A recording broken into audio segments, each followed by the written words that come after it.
I tried staying away from, well, I did manage to stay away from AIRPROX drones, model aircraft this weekend, and just park my thoughts in, because you get a little bit too involved, a little bit too close to it, and into only the latest thing, and then you don't think much about what's going on. So Monday morning, what do I find? I find in my inbox the Canada Beechcraft 1900 incident. I'm not sure I believe it, because there is no evidence yet. We'll see. It could just be another one, but the Transport Minister of Canada has come out and said something about it, and more importantly, Bruce has come out and said something about it. So I'll say something about it. What I'll say about it is Bruce is right when he says that you know, if the unmanned aircraft was where it was, being a model aircraft or a drone, as we sort of have things these days, it was in the wrong place, and rules already exist for that person to be punished should they be found, and that's the way things happen. We don't need anything new. And I thought, oh yeah, well, this is what I'll talk about this morning. And as I was driving down here to take my second youngest to play group, a light aircraft went through past us down the valley at eye level with us, as this chap often does. This particular man pilot, sadly, will probably run out of his superior talent and knowledge that allows him to fly so low everywhere. And that's trouble, manned aviation. It's if you make big mistakes, the penalty's huge. But Bruce was quite right. We need to be able to report transgressions from the manned world as well. Let them know we're here. And I'm heartened to see that in the UK they have the AIRPROX board there.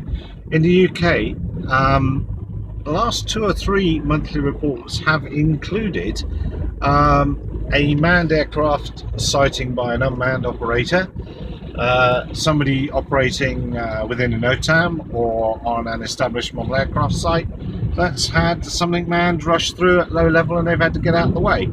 And that's the only way, that is the only way to let manned aviation know that we're here, really, because everybody reads those reports, everybody reads those AIRPROX reports and tries to learn something from them. So having RPA report, that's a great thing. The one that struck in my mind, this last set of reports, was a search and rescue helicopter. And why that stuck in my mind is because they'll have all sorts of extra monitoring on board, flight monitoring, because they put themselves in dangerous situations, and if heaven forbid there's an incident with the search and rescue helicopter, then they'd like extra black box data. So there's no way that pilot was going to get out of saying he was flying somewhere else. And actually there's another little point there. That's why manned aviation's a little bit reluctant about ADS-B, because it is a flight recorder of what they're up to and how low they're flying. And I say they, them and us. I remember I am a licensed pilot, so I do sit on both sides, or I can stand on both sides of the fence while sitting on the fence. I don't know how it goes. Anyway, AW139 Beaulieu is a visual reporting point between two.